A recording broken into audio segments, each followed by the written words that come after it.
Greetings everybody, welcome to our King's channel. This is Starlog, October 16th, 2022, 9:53 a.m., the last great day of the Feast of Tabernacles 2022. So if y'all made it this far, congratulations. Know that you are on the right path. Now, I don't know if you did watch the last video that was brought forth on our King's channel. That was entitled, as you can see right there, They Discovered, =, the Book of the Covenant, and then where I was led to bring out Nehemiah, where it talked about Ezra bringing forth the Book of the Law because the people asked that Ezra bring forth the law to read in their sight, as you can see in Nehemiah. Now, the thing that I wanted to point out before we get into what I want to bring out here in the book of Hosea, here in the book of Hosea, can you see? By Hosea, we'll start in chapter 3, but the time frame of when this book was written by Hosea, or Hosea, or Hosea, say, hey, Hosea. I don't know exactly how to pronounce it. And after he's resurrected, we'll have a great laugh about it, I'm sure. Probably over a nice dark beer. I don't know. We'll just have to see when that day comes. But when he had wrote the book, we'll call him Hosea. You can see here in just a quick Google search that he was active, from what they say, around 750 to 722 BC, which is before AD, okay? And they go backwards up to 0, and then they get years confused there or lost to where no one even knows if they're actually keeping the Jubilees, you know, when the Jubilees are to be kept and all that. And that's a shame, but we will be set straight on these things once our king gathers his elect. But anyway, the book of Hosea here was composed somewhere between 750 and 722 BC, and where Nehemiah here was written, where the people called out and they told Ezra the scribe to bring the book of the law, or the book of the covenant of Moshe, which the Father had commanded Israel. So Ezra the priest brought the law before the assembly of men and women, all who could hear with understanding, on the first day of the 7th month. And we get into this in the last video, that I hope if you haven't watched, that you watch this video first and then go watch it. It'll make so much more sense and things will be so much more clear. But here, Ezra, that Nehemiah is speaking of, shows that Ezra was around 458 BC. Down here it says 457 BCE. Another says from 538 to 433 BC. So you get the general time frame there of when Ezra was walking around on the earth. And here you could see Nehemiah. His years of living was from like 473 BC to 403 BC. So therefore, Nehemiah, that we were reading about in Nehemiah 8 here, where Nehemiah was actually writing about Ezra, was during the time that Ezra was alive. So Nehemiah knew Ezra. Ezra's from 538 to 433 BC. And Nehemiah was from 473 to 403 BC. So Nehemiah knew Ezra when he was writing these things, but it was all after King Josiah, or Josiah, or Josiah, that we spoke of here in 2 Kings chapter 22, which talked about Josiah was 8 years old when he became the king, and he reigned 31 years in Jerusalem. And while he was reigning, there was a decree to fix the breaches in the house of Yahweh, which they probably called the house of El, or the house of Baal, or whatever in those days, because they had lost the book of the law. And here when Josiah became the king, Shaphan had brought the law to the king that was lost. They discovered the law, and then in the last video we discussed what King Josiah did to cleanse the land. You know, he even executed the priests. He burnt men's bones on the altar and all sorts of stuff, and got rid of the wooden images. And again, Josiah was born around 648 here, but he started to reign in his 8th year, so 640 to 609, was when the activities in 2 Kings took place, when they discovered the law that had been lost. And because of it, the children wandered way off. But it was shown in the book of the law, even the covenant, the book of the covenant, where a prophet had spoke of Josiah's going to bust down the altars of Baal and such. And it even said there wasn't a king since him, and probably even before him, that had repented and humbled himself in such a manner as he did. Which I tried to portray in the last video, is how each of us, when we come to the truth and the understanding of it, we should do the same, you know? We should rent that old outer garment, put on the new, and realize that the whole world is deceived. If you're calling on the Jesus, if you're calling on Allah or Buddha, if you're a hairy Christian, a Christian Canaanite, a Catholic, a Baptist by any other name, or those of the religions of the world today, there's a reason why all nations are going to flow to the house of Yahweh in the last days. It's going to be a time where Holy Spirit's poured out on all flesh. Then there's going to be a great falling away, but there will be a place of protection. The prophets all have spoken of these things. In Hosea, who was born, now keep in mind, King Josiah was from 640, or I should say 648 to 609, and Hosea was a couple hundred years before King Josiah was born. Hosea was from 750 to 722 BC, so hopefully you've got the time frame to see what Hosea is bringing forth was already in the process of a deterioration, you know, which got pretty sad in the days of King Josiah. But the prophecy that was taking place prior to King Josiah even being born, Hosea here is bringing forth some of the grounds and foundation for what's actually been spoken of in 2 Kings, chapter 23 and such. But this was written a couple hundred years prior to that cleansing. But please keep in mind, I brought out videos in the past on how the children, when they left the wilderness, Father Yahweh told Moshe, he said, hey, these children are going to go a-whoring after the gods of the strangers of the land. I mean, it's right there in scripture. And after that took place, Hosea here comes on the scene prior to King Josiah. And Hosea here says, then Yahweh said to me, go again, love a woman who is loved by a lover and is committing adultery. Just like the love of the Father for the children of Israel, who looked to other gods and loved the raisin cakes of the pagans. And please notice something that a lot of people don't notice from what I've seen, even when I was a Christian Canaanite preacher, you know, a liar, spitting out vomit to the hungry. But I don't think I ever did get a donation. I always spoke for free. Even opened to peace ministries where I never accepted donations, never had any.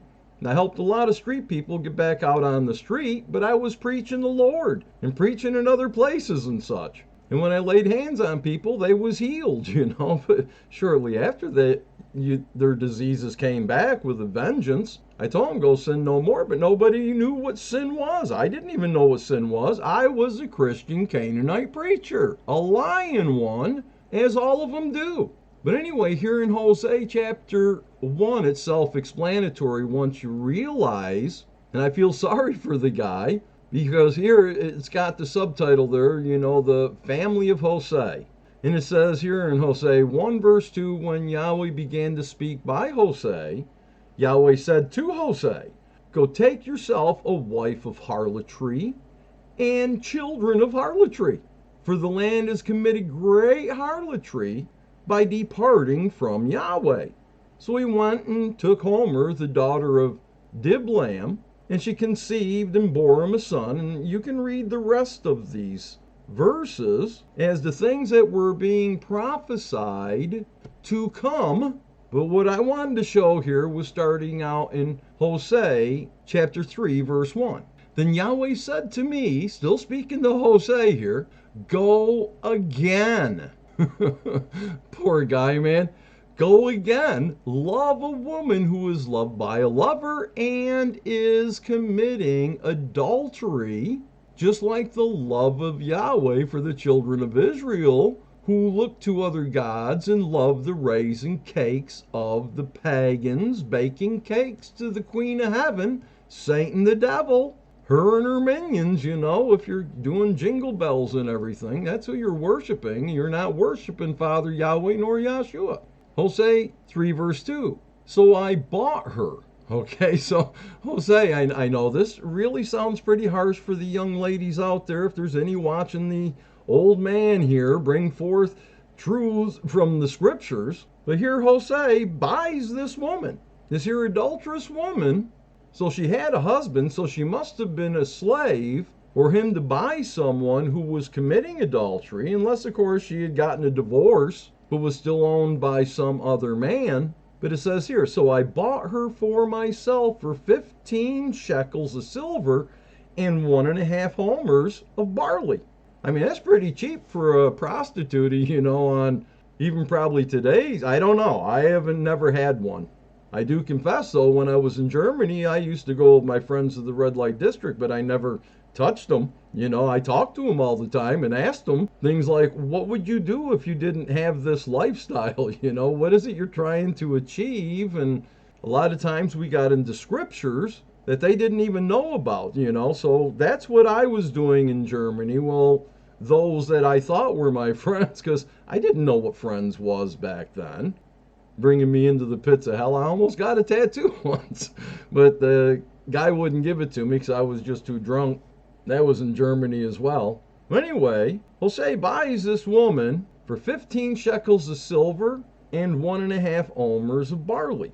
And Hosea says to her, you shall stay with me many days. You shall not play the harlot, nor shall you have a man. So too will I be toward you. For the children of Israel shall abide many days without a king or prince, without sacrifice or sacred pillar, without ephod or teraphim. So Hosea speaking actually even a time after King Josiah's day. He's speaking of a time that's going to be coming after that, because King Josiah was sitting on David's throne, which you'll see here shortly. But anyway, for the children of Israel shall abide many days without king or prince, without sacrifice or sacred pillar, without ephod or teraphim. Afterward the children of Israel shall return and seek Yahweh their Father, and David their king. They shall fear Yahweh and his righteousness in the latter days. He's speaking of the days that are right now that we're living in. Chapter 4, verse 1 says, hear the word of Yahweh, you children of Israel. For Yahweh brings a charge against the inhabitants of the land. There is no truth or mercy or knowledge of Yahweh in the land. Again, please understand, Revelation 12, verse 9 isn't a lie. I hope y'all don't mind, these captions coming up here. I hope they're not distracting. If they are, let me know. But it's a lot easier and quicker as I bring forth these. I can make the video shorter. My arm, doesn't like to cooperate in the editing. And that's why I got to try to keep these short as possible. And hopefully I'll get this posted for this last great day. But anyway, there's this time that there is no truth or mercy or knowledge of Yahweh in all the world. Which you can say now, because I've got 143,999 brothers, some scattered to the farthest parts of heaven, but the others of my brothers are scattered to the farthest parts of the earth, and so we're scattered throughout the world, to the farthest ends of where the world is and their teachings. We're like the salt and pepper out there, scattered everywhere. In the latter days, we came out of the deception of what we just showed, Revelation 12, verse 9. The whole world is deceived. That's a prophecy for right now, my friends. Right now, the only ones that can see and hear are those that are learning to keep my Father's every living word. My king, our king, if you too live by his every living word, believe and understand what many people want to say that Jesus said, but they don't want to believe that the Jesus said, if you love me, keep my commandments. He even says, that the Father's commandments he kept, just as I have kept my Father's laws, his commandments, his every living word. I didn't have a New King James Version tucked under my arm saying, oh, look, I've got to go ahead and raise a little girl from the dead today, fellas. But wait, first I got to go ahead and turn some water into wine. He didn't have no King James perversion, not even the original of 1611 AD, this common era. The original 1611 King James perversion never had the Jesus in there even one time. The letter J wasn't invented till, they say, between the year 1650 and 1750 AD, like 40 to 140 years after the King James or King James perversion was published. It'd been printed and distributed, so they couldn't take it back. But you can't find a Jesus in the King James perversion. And since the year 325 AD, I brought out in many videos, that's when they had rustled up each and every true believer, and they gave them the option to eat a piece of pork and to turn from the truth and live, or they could be fed to the lions and tigers and bears, oh my, or put out in the gardens and poked full of holes with oil poured on them so they could light up the park, for Caesar and such. But they killed off every true believer. There's not been a true believer since the year 325 AD. There's never been anyone to preach the truth since they were all killed. I, as a Christian Canaanite, didn't understand that, though I had read about it. What opened my mind to the truth was my king, and the only way you get near him is by obeying what he tells you to do. The one you call the Jesus, when he returns, all nations are going to come up to him, and the time frame is going to be the Feast of Tabernacles. Messiah is going to return prior to the Feast of Tabernacles because people are going to have to get ready to come to the Feast of Tabernacles. And so I'm thinking maybe the gathering might be prior to or around or little after, somewhere around Passover. That's coming. I don't know. That's just my thoughts. But anyway, Hosea's saying here about the last days. There is no truth or mercy or knowledge of Yahweh in the land, in the whole world. By swearing and lying, killing and stealing, and committing adultery, they break all restraint with bloodshed upon bloodshed. I mean, come on, people, take a look what's been going on. It's in the news every day.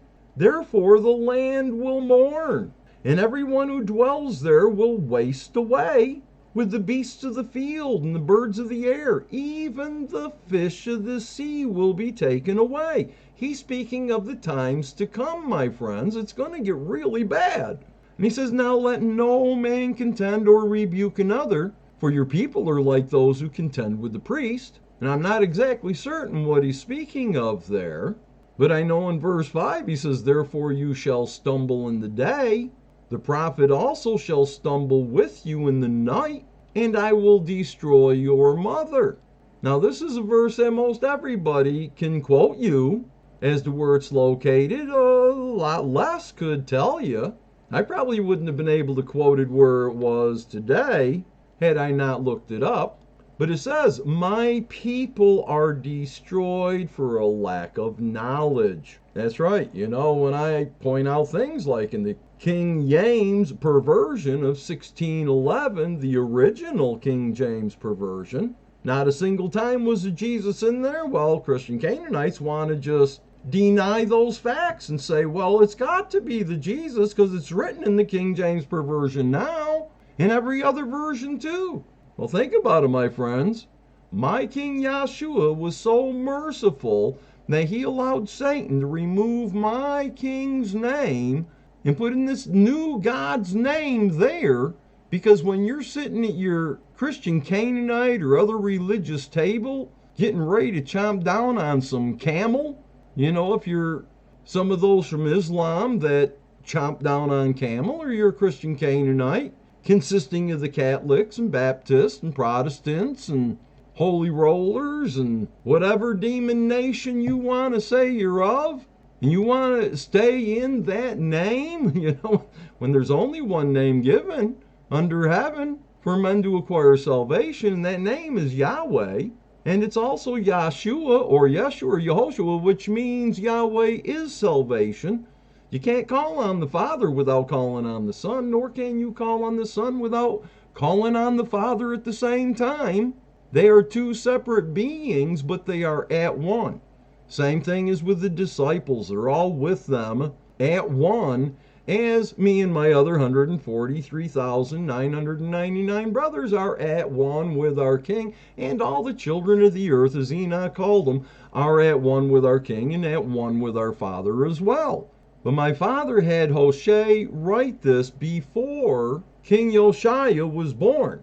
And it's a prophecy that's taking place after Josiah went to sleep, after Uriah and all the others, and Yahshua went to sleep and rose again, seated at our Father's right hand, and Yachanan being the last, or John being the last of the disciples, writing down the book of Revelation for us. Then the year 325 AD came along, and every last true believer was either wiped out or they converted to the God worship of the people of the land that they were now dedicating their souls to, giving up their salvation, because once they had the knowledge of the truth and then denied it, willfully sinned, willfully went back into lawlessness. Well, it says there's no more sacrifice for you. That's what Hebrews 10, 26 and 27 was written for. And Hosea says, what the Father's moving him to say, my people are destroyed for a lack of knowledge. They don't want to know. You shouldn't call on the Jesus. It's a God that's only about 350 years old, give or take. Wasn't even known before the 1611 original King James perversion came out. And yes, my Father says his people. Everybody on the face of the earth is our Father's people in one way, shape, or form. If you'd repent, you'd be his children, okay? Like I said in the last video, if you love the Father, you're keeping his, give or take, 613 commandments or laws. The ones that pertain to you show you how you can keep the 10 commandments. And people reject that knowledge too. They say, oh, no, the Jesus came and did it all for us. Oh, you can't do works, because if you do, then you dishonor the Jesus. Well, if you read the scriptures, you see where the Jesus that I call Yahshua, because I know my King's true name, and I call him Yahshua, others call him Yeshua or Yehoshua, and they too know that our King never said that sort of malarkey. And when you say it yourself or you believe it, then you loveth and believeth the lies, just like the bad part of the last chapter of the last book in the Holy Scriptures tells you. Revelation 22:14 is for after the King even returns, what's going to qualify those to be brought up to that wedding supper. And then verse 15 tells you where those who loveth and practiceth a lie are going to be. They're going to be outside, because why? They rejected knowledge here. My Father had Hosea say, my people are destroyed for lack of knowledge.